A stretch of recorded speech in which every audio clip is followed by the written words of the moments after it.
रुमाल इस पे ऐसे घुमा लेके तो ऐसे हो जाता थोड़ा सा कर लेते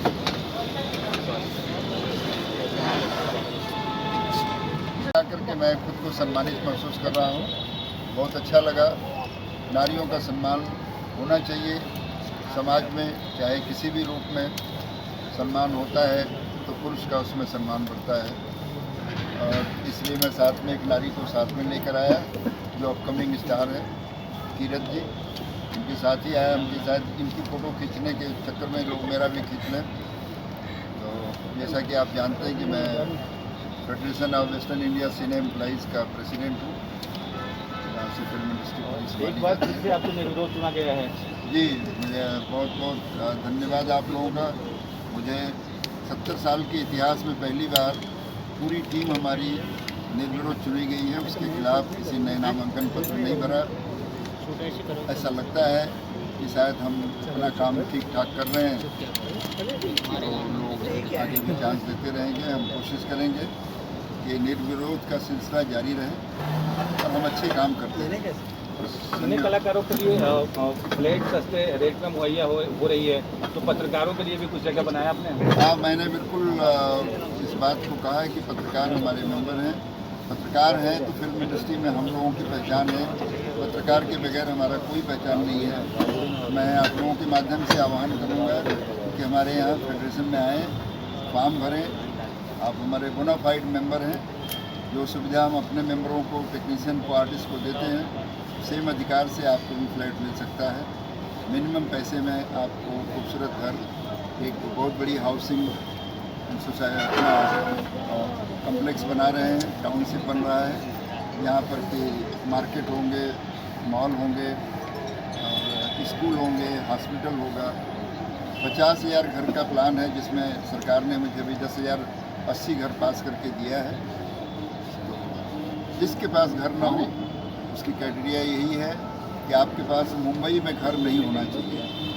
गांव में है तो गांव से तो सारे आए हुए हैं, उसका घर होगा, मगर मुंबई में आपके पास घर, पक्का घर नहीं होना चाहिए। झोपड़े हैं तो भी चलेगा। उसमें प्रधानमंत्री आवास योजना के तहत 3 लाख रुपए की वो छूट मिलती है। महाराष्ट्र गवर्नमेंट जो है अमृत योजना के तहत भी आपको छूट देती है। नागपुर वेलफेयर जो है 1 लाख 1.5 लाख रुपए की सुविधा देता है। इस तरह से काफ़ी पैसे आपको बच जाते हैं। तो 7.5-8 लाख में आपको एक खूबसूरत घर, आपका आशियाना बनेगा 1 BHK का। 23 माले की बिल्डिंग होगी। सिवाय उसमें अच्छाइयों के और कुछ नहीं है। टोटल चाबी मिलने तक आपके पास से 50,000 रुपये जाने हैं।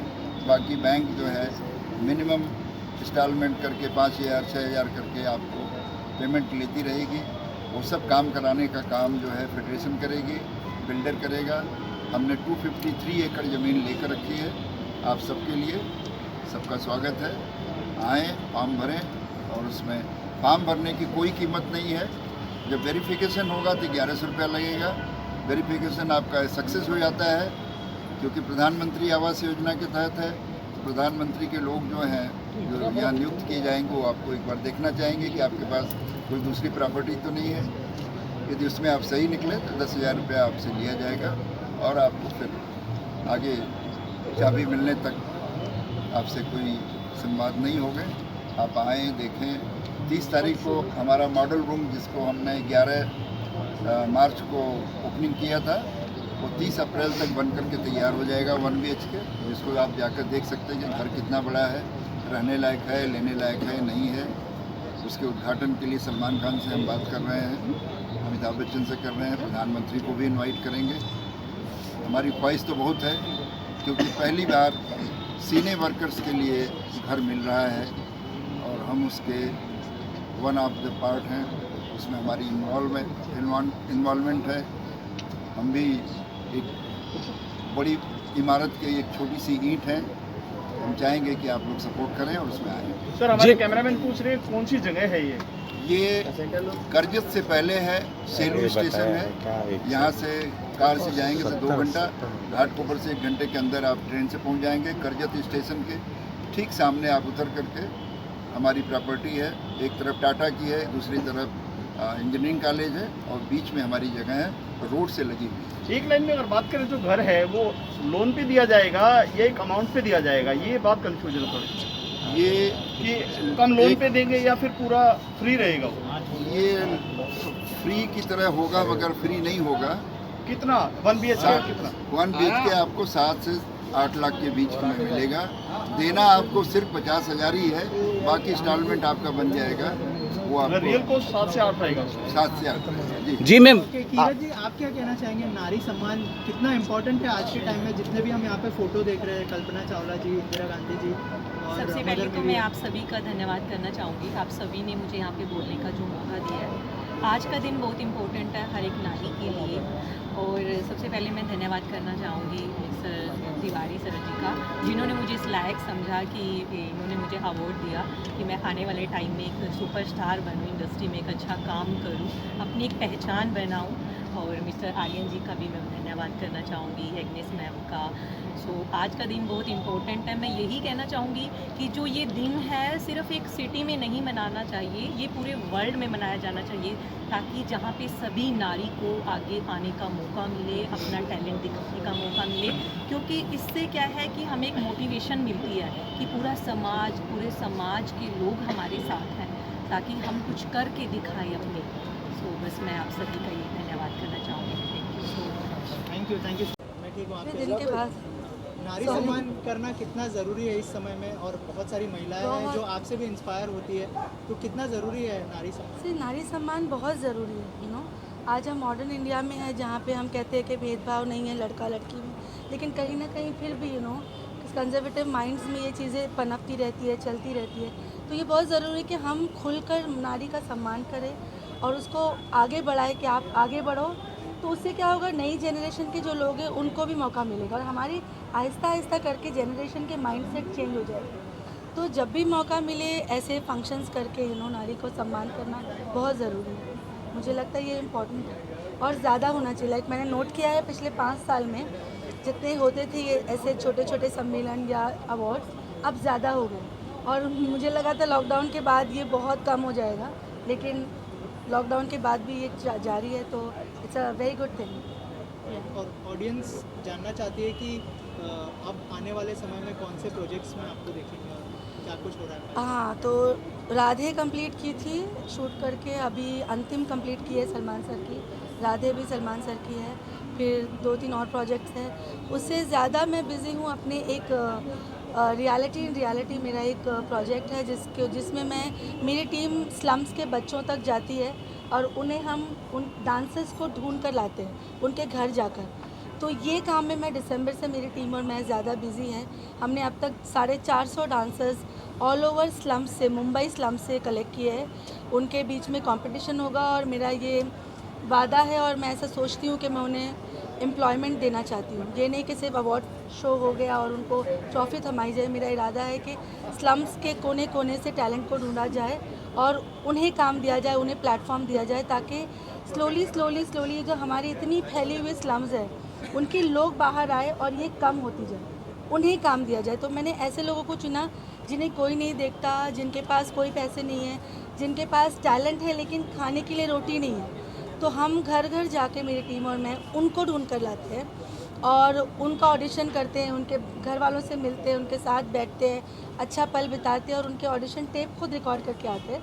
हमारे फर्स्ट राउंड ऑफ ऑडिशन शुरू होने वाले हैं जल्दी, जिसमें 450 डांसर्स हैं ऑल ओवर दहसर से कोलाबा तक। और कोविड की जो प्रोटोकॉल है उसको फॉलो करते हुए हमने ये रोका, वरना अभी तक हमारे हो जाते। तो आप लोगों से मुलाकात होगी क्योंकि आप लोगों के साथ ही करूँगी।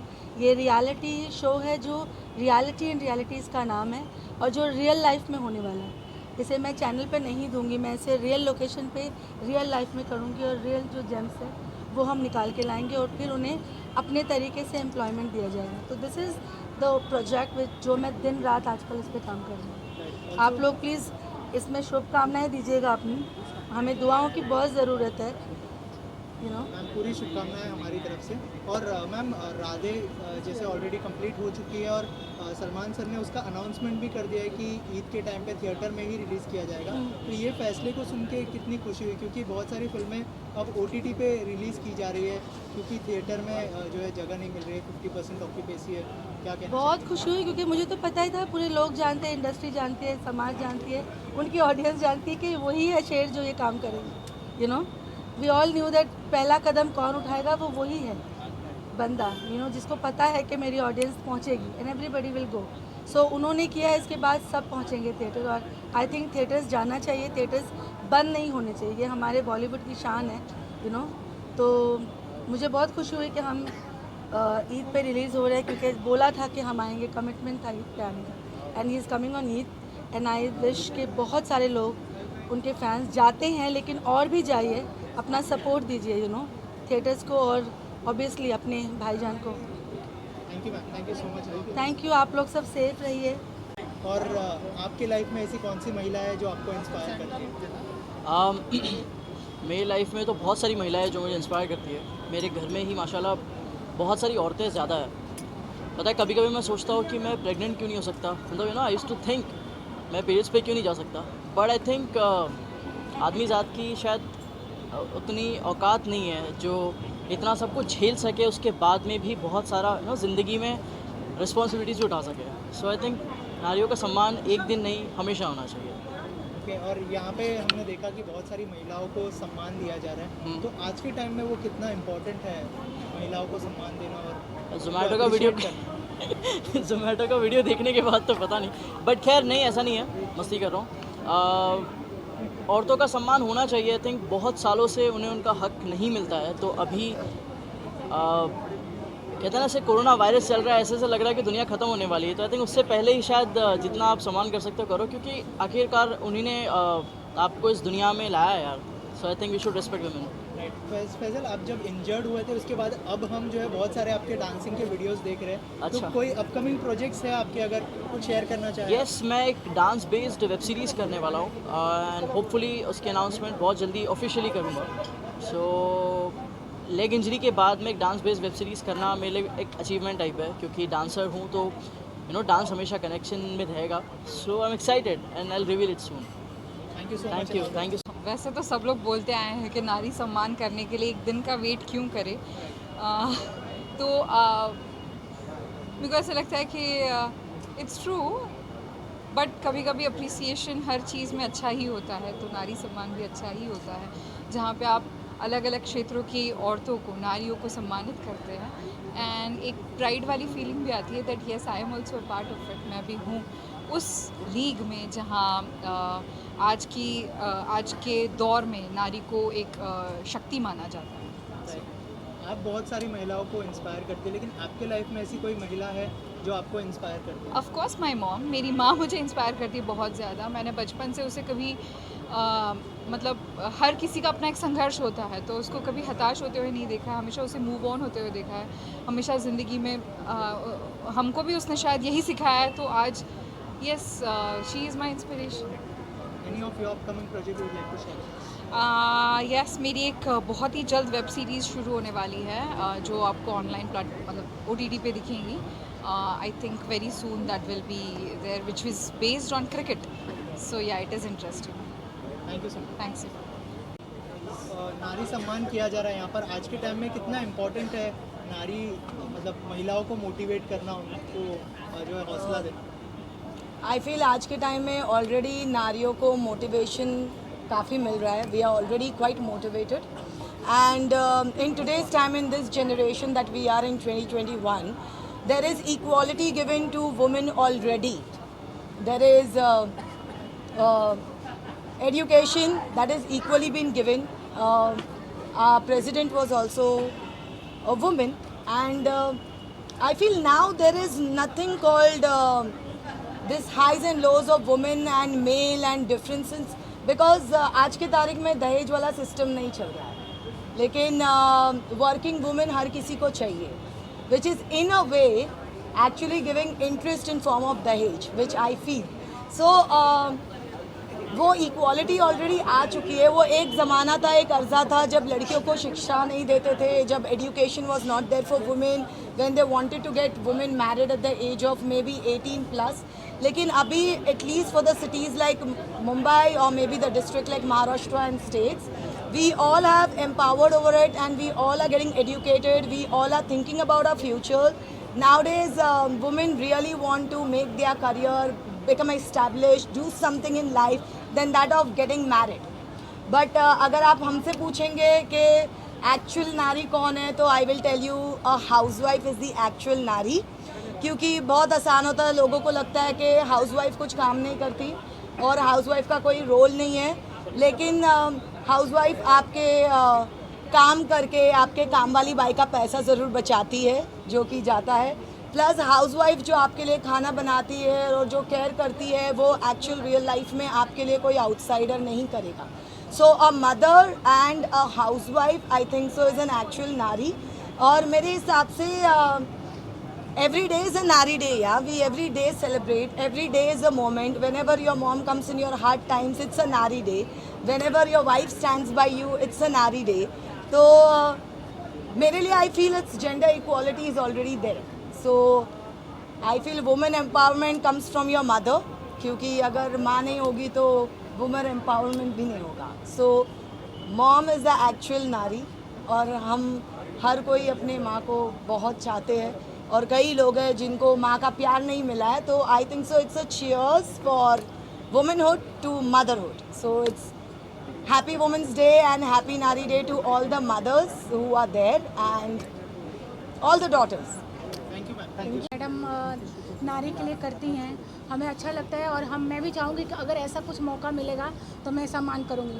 खास करके उन छोटी बच्चियों के लिए जो नाले में, नदी में, जंगलों में फेंक देते हैं, तो मैं उनसे हाथ जोड़ के विनती करूँगी कि उसे फेंके ना, उसकी इज्जत करें और उसको अगर कहीं फेंकते ना तो प्लीज़ अनाथ आश्रम में ले जाके दे दें, उसे ऐसे वेस्ट ना करें प्लीज़। उसे मैं तो सबसे रिक्वेस्ट करूँगी कि जो बच्चों को कहीं भी फेंक देते हैं, अगर नहीं आप लोगों से हो पाता है तो आप अनाथ आश्रम में ले जाके छोड़ दीजिए, लेकिन ऐसे लड़कियों के साथ, औरतों के साथ कुछ भी अन्याय ना करें। बस सर क्या कहना चाहोगे आज जो नारी सम्मान सम्मानित किया गया, किस चीज़ के लिए किया गया बताइए। देखिए, नारी सम्मान एक बहुत बड़ा सम्मान है। नारी है तो हम हैं और डिफरेंट फील्ड से लोग यहाँ पे आई थी। नारी उनको अवार्ड दिया गया, हमसे बहुत से लोगों को अवार्ड दिलवाया गया। ये हमारी यज्ञेश जी जो हैं या मिश्रा जी हैं, ये बहुत पुराने साथी हैं और यज्ञेश जी ने हम लोगों को जब हम 10 साल पुरानी बात करें तो उस ज़माने में बहुत नचाया इन्होंने फिल्मों में। तो इनका एक कर्ज था कि ऐसे फंक्शन में आना चाहिए। तो मुझे लगता है कि बहुत लोगों को इनवाइट किया था, बहुत से लोग नहीं आ पाए, लेकिन आना चाहिए और ये एक बहुत बड़ा सम्मान है और नारी की इम्पोर्टेंस है ऑल ओवर कंट्री। और मैं इसीलिए यहाँ पे आया हूँ कि लोगों को मैं सम्मानित करूँ। मुझे भी सम्मानित किया गया इस अवार्ड से, तो मैं शुक्रगुजार हूँ इस संस्था का, इस कमेटी का। और मैं सबको तहे दिल से, मीडिया को, आप सबको शुक्रिया अदा करना चाहूँगा कि आप लोग की वजह से ये जो प्रोग्राम्स होते हैं ये बहुत हाईलाइटेड होते हैं, क्योंकि आपकी वजह से ये मैसेज जो है पूरे हिंदुस्तान में नहीं बल्कि पूरे दुनिया में है। महिला कितना ज़रूरी है आज के टाइम में नारियों का सम्मान करना, उन्हें मोटिवेट करना? मुझे वैसे तो लगता है कि नारियों का सम्मान हर दिन होना चाहिए, हर पल होना चाहिए, क्योंकि नारी जो है सुबह से लेकर रात तक पूरी अपनी ज़िंदगी कहीं ना कहीं पर कुछ ना कुछ इन्वेस्ट कर रही होती है, चाहे फैमिली के लिए, घर के लिए, बच्चों के लिए, ऑफिस के लिए। तो उसका सम्मान रोज़ होना चाहिए। लेकिन जब इस तरह का एक प्लेटफॉर्म होता है, नारी सम्मान शक्ति को अलग अलग जो ऑर्गेनाइजेशंस हैं या इस तरह से एक रिकॉग्नाइज़ करते हैं, तो बहुत खुशी होती है कि कहीं ना कहीं जो है हम लोग जो अपना काम कर रहे हैं, जो भी नारियां मतलब जो भी अपने क्षेत्र में हैं, वो एक सही काम कर रही हैं और उनको रिकॉग्नाइज़ किया जा रहा है। तो इसके लिए मैं बहुत नारी शक्ति सम्मान का बहुत शुक्रिया कहना चाहूँगी। आपके लिए बहुत इम्पोर्टेंट है, आप एक मीडिया से हैं, काफ़ी पुराने जर्नलिस्ट हैं, क्या करें, अवार्ड के पीछे बहुत सारी चीज़ें हैं। हाँ देखिए, काफ़ी सारे नारी अवार्ड आप कर चुके हैं, अटेंड कर चुके हैं। देखिए, मेरा हमेशा से ये मानना है कि कोई भी जर्नलिस्ट हो या कोई भी कलाकार हो या कोई भी जो अपने क्षेत्र में काम करता है वो अवार्ड के लिए काम नहीं करता है, लेकिन जब उसको अवार्ड मिलता है तो ये लगता है कि उसके काम को एक पहचान मिली है, उसके काम को एक रिकॉग्नाइज किया गया है, तो वो एक बहुत ही प्राउड फीलिंग होती है। नारी सम्मान कितना ज़रूरी है आज के समय में? ऐसी कौन सी महिला है जो आपको इंस्पायर करती है? आज का जो फंक्शन है उसका नाम सुनकर के पहले तो मुझे बहुत मज़ा आया, नारी सम्मान। इस नाम के पीछे कितनी अच्छी रिंग है कि मुझे बहुत मज़ा आया वो। एक नारी की ज़िंदगी मैं मानती हूँ बहुत अलग होती है, क्योंकि एक नारी केयर गिवर होती है, वो अपने बच्चों को भी पालती है, साथ में घर भी संभालती है, इन-लॉज़ को भी संभालती है, माँ बाप को भी संभालती है और साथ में करियर बिल्ड करती है।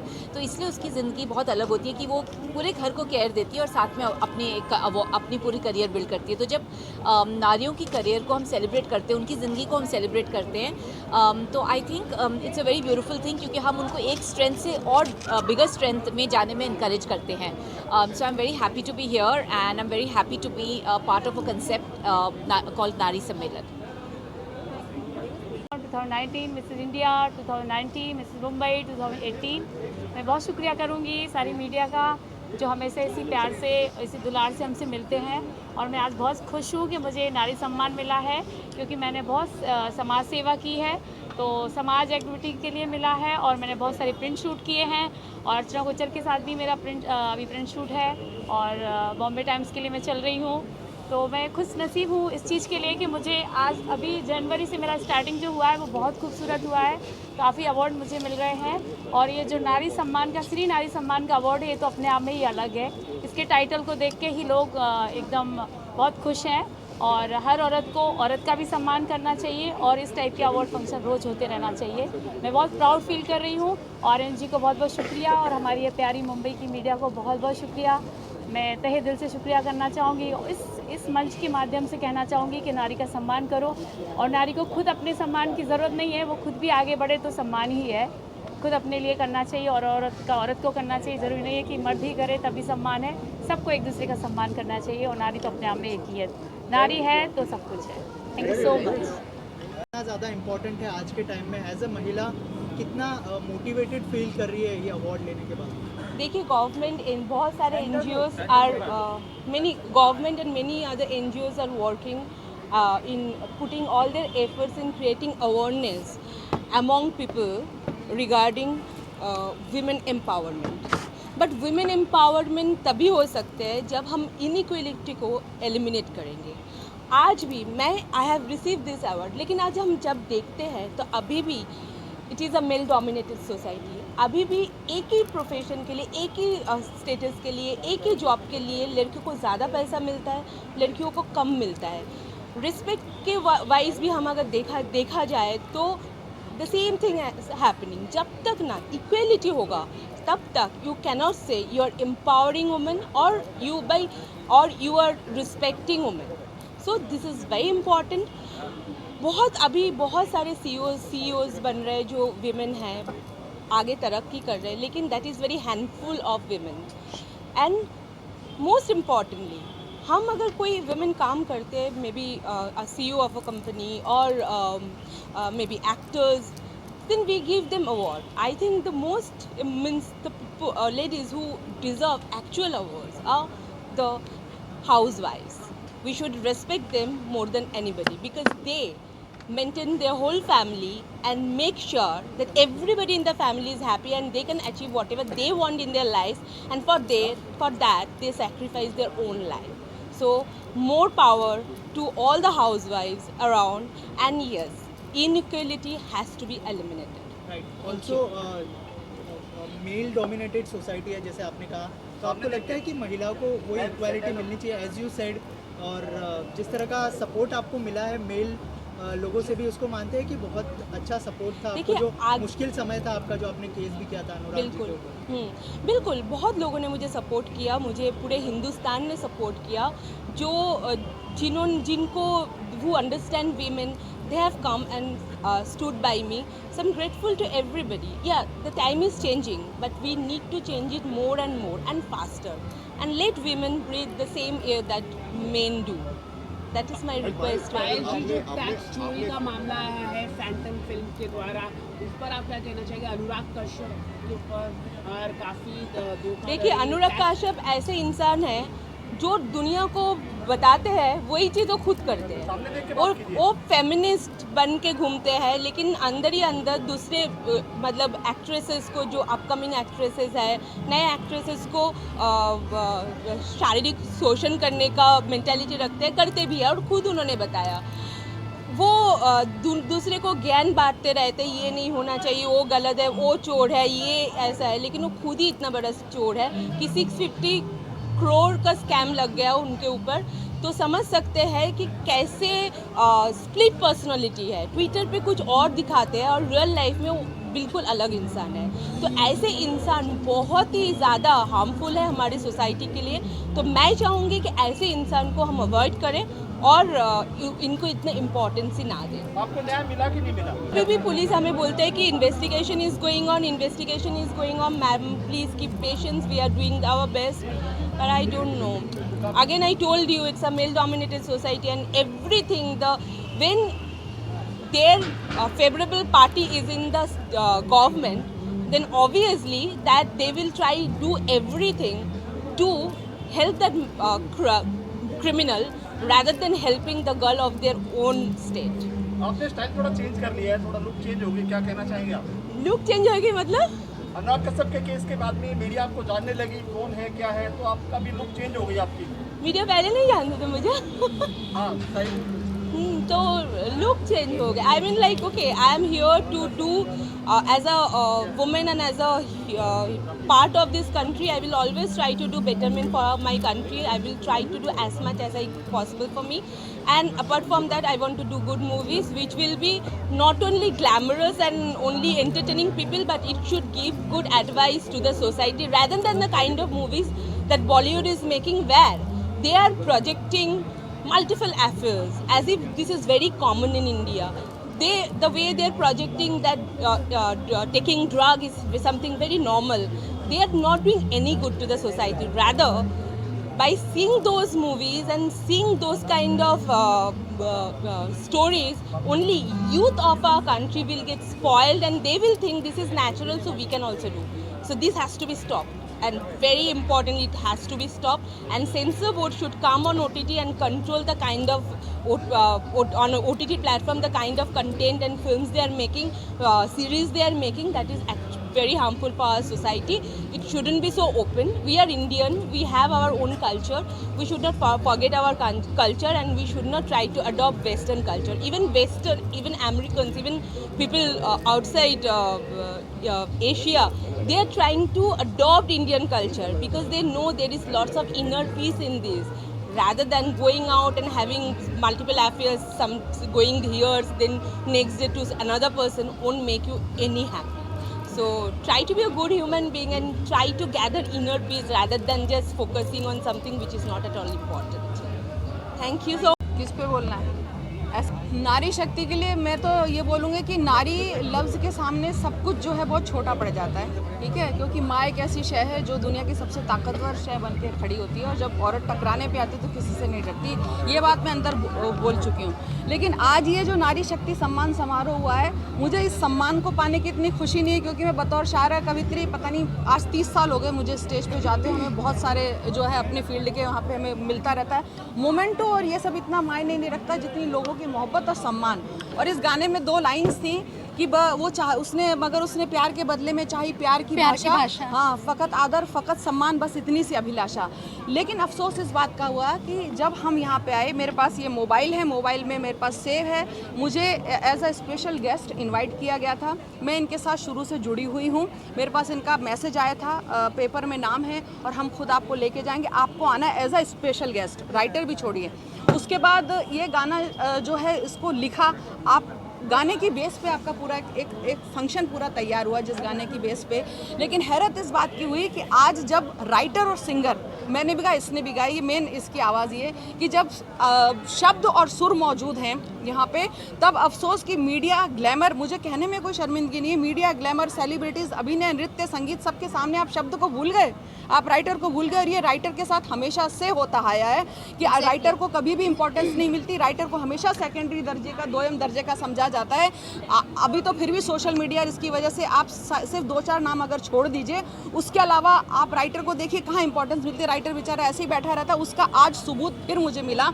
मैं बैठी हूँ यहाँ पे, लेकिन उन्होंने नोटिस ही नहीं किया। वो भूल गए कि हमारे बीच में एक स्पेशल गेस्ट बुलाई गई थी। ना होर्डिंग पे नाम है, ना यहाँ पे यहाँ जो चल रहा था उसमें नाम था। जब गाना यहाँ पे चलाया गया तब भी राइटर और सिंगर को नहीं बुलाया गया, जबकि इतना हक बनता था। तो नारी को अगर आप सम्मान दे रहे हैं तो आप समुचित सम्मान दीजिए, दिखावा मत कीजिए। मैंने यही बोला था, दिखावे के लिए बहुत फंक्शंस होते हैं और हम बहुत फंक्शंस में जाते हैं। वीमेंस डे पे बहुत होते हैं। अभी भी 8 मार्च को मुशारे में हम वीमेंस डे पे सालों हो गए, मुझे 19 साल रिकॉर्ड है कि मैं 19-20 साल से ये सब कर रही हूँ।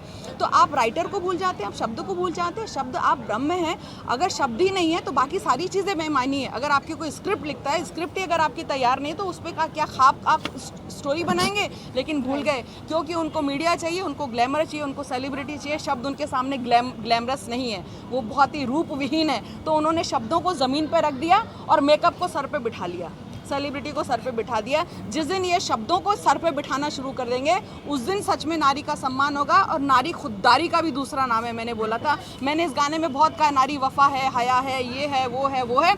एक लफ्ज़ खुददारी भी होता है, नारी खुददारी का नाम है। और मैं आर्यन जी को बोल के आई हूँ कि एक ट्रॉफी वो रखें जिसपे खुददारी लफ्ज़ लिखवा लें। अभी उन्होंने शुरुआत की ना, आगे भी वो बहुत अवार्ड करेंगे और उसको अपने घर में रख लें और कहें कि खुददारी नाम की भी एक औरत होती है जिसको हमें सम्मान देना चाहिए। मेरे दिल पर किसी की भी हुकूमत चल नहीं सकती, मोहब्बत हूँ मेरे आंचल में नफरत पल नहीं सकती। करोगे इश्क नफरत से तो धोखा खाओगे एक दिन, मोहब्बत नाम की औरत कभी भी छल नहीं सकती। नारी मोहब्बत है, नारी मोहब्बत है। और मैंने उनको बोला था कि मोहब्बत मांगने निकले, ये चेहरे से जाहिर है, किसी के सामने हम हाथ फैलाया नहीं करते। तो वो हाथ फैलाने वाली बात नहीं, मैं इसको दे के जा रही थी सम्मान को। लेकिन शोमा घोष जी ने क्योंकि दिया, शोमा घोष जी से मेरे बहुत पुराने ताल्लुकात हैं। उनके प्रोग्राम में भी काफ़ी मैंने एंकरिंग भी की हुई है और वैसे भी सुर और जो है शब्दों का बहुत गहरा होता है। मैं उनकी बहुत रिस्पेक्ट करती हूँ।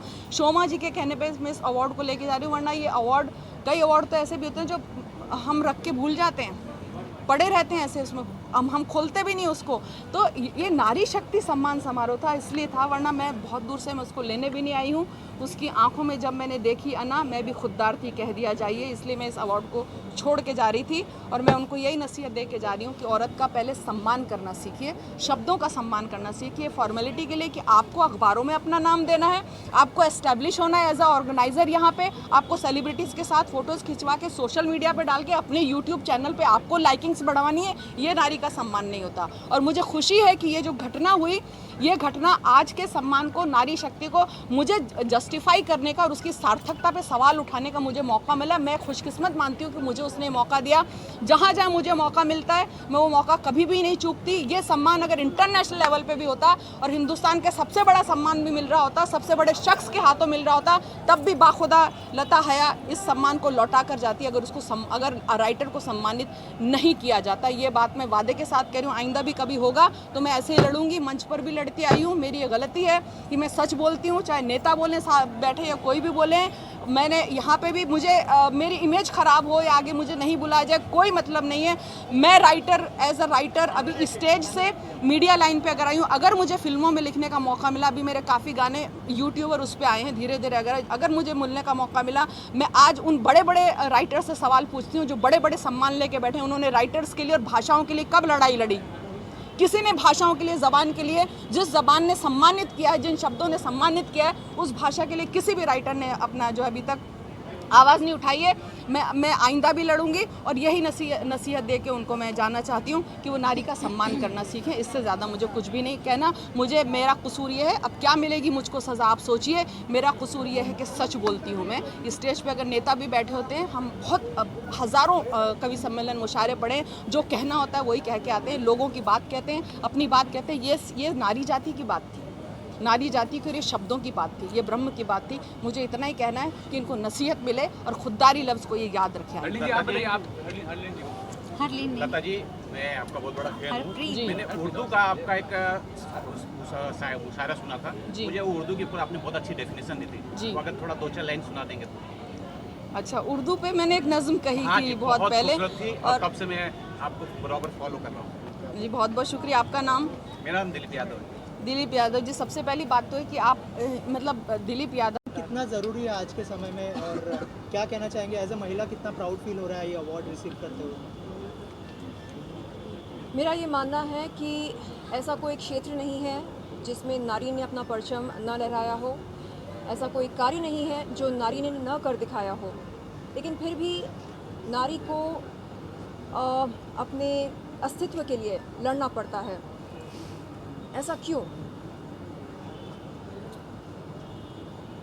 आप बताइए, ऐसा क्यों? क्योंकि मुझे लगता है कि जितना भी हम नारी प्रगति, नारी शक्ति, नारी शिक्षा को बढ़ावा दें वो कम है। हमें पहले से ज़्यादा और अवेयरनेस क्रिएट करनी चाहिए नारी शक्ति के लिए। आज आपने देखा कि हमारे साथ पायल घोष मौजूद थे और मैंने पायल घोष को सपोर्ट किया सोशल मीडिया पर जब उन्होंने इस बात का खुलासा किया कि उनके साथ यौन शोषण हुआ था। कई लोगों ने उन पर उंगली उठाया और ये पूछा कि हम ये कैसे मान लें कि आपके साथ वो हुआ जो आप होने का दावा कर रही हैं। हम इस तरह के सवाल क्यों उठाते हैं? हम ये क्यों मानते हैं कि जब कभी कोई नारी अपने यौन शोषण के बारे में कोई बात रखती है समाज के सामने, वो केवल एक पब्लिसिटी स्टंट होता है? ऐसा क्यों मानते हैं हम? ये सोच कैसे पैदा होती है और क्यों पैदा होती है? हम क्यों विश्वास नहीं करते नारी पर? और शायद हमारे इस बर्ताव की वजह से ऐसी बहुत महिलाएं हैं जो आगे आकर अपने इस तरह के अनुभव के बारे में नहीं बताती हैं। उन्हें लगता है कि अगर मैं कुछ बोलूं तो ये आरोप लगाया जाएगा कि ये कोई पब्लिसिटी स्टंट है, जो कि नहीं है। तो मैं चाहती हूं कि हम नारी पर विश्वास करें, नारी का सम्मान करें, और यदि कोई नारी, कोई पीड़िता सामने आकर कहती है कि उसके साथ कुछ गलत हुआ है, हम सबसे पहले उसकी बात सुनें और कानूनी तौर पर क्या करना है, क्या नहीं करना है, इसका फैसला वो करेगी या उनके वकील करेंगे। लेकिन हम कम से कम सुन तो सकते हैं कि वो क्या कहना चाह रही है। सुनने से पहले ही हम ये वर्डिक्ट दे देते हैं कि नहीं नहीं नहीं नहीं, ये यकीनन कोई स्टंट होगा, इसको पब्लिसिटी चाहिए, ये चाहिए, वो चाहिए। इस तरह का हम मीडिया ट्रायल करना शुरू करते हैं, जो कि गलत है। तो मैं चाह रही हूँ कि हम तहे दिल से नारी का सम्मान करें और अच्छी तरह ये समझ लें कि बगैर नारी के विकास के देश का विकास कैसे हो सकता है। ये बात आपने सही कही, लेकिन जिस तरीके से आपने कहा कि एक बार लड़की की बात सुन लेना चाहिए एंड उस पर बाकी डिसाइड वकील एंड कानून करेगा, तो आपको नहीं लगता कई बार इन सारी बातों का गलत मिसयूज भी हो जाता है? जिस तरीके से हाल ही में हम सब देख रहे हैं, एक जोमेटो वाला एक केस हुआ है जहाँ पे लड़की बोल रही है कि उसे जोमेटो गाय ने उसे मारा है एंड उसने अलग जोमेटो के एग्जीक्यूटिव ने उस लड़की का कहना सुना और सुनकर जोमेटो के एम्प्लॉय को सस्पेंड किया, करेक्ट? लेकिन क्या हम ये कहते हैं कि लड़की हमेशा सही होती है और लड़का हमेशा गलत होता है? बिल्कुल नहीं, हम ये नहीं कह रहे हैं। हम कह रहे हैं एक बार आप सुन लीजिए। तो मैं धन्यवाद देती हूँ जोमेटो के एग्जीक्यूटिव को, जो उन्होंने जो लड़की है, क्या नाम है उनका, कोई सोशल मीडिया इन्फ्लुएंसर है, हाँ, तो उनकी कहानी सुनकर, उनका बयान सुनकर उन्होंने सबसे पहले जोमेटो के एम्प्लॉय को सस्पेंड किया। अब ये देखना है कि किसकी बात में कितनी सच्चाई है। तो सच्चाई बाहर आ गई है या बहुत जल्द आने वाली है, और दोनों पक्ष की बातें हमने सुनी हैं।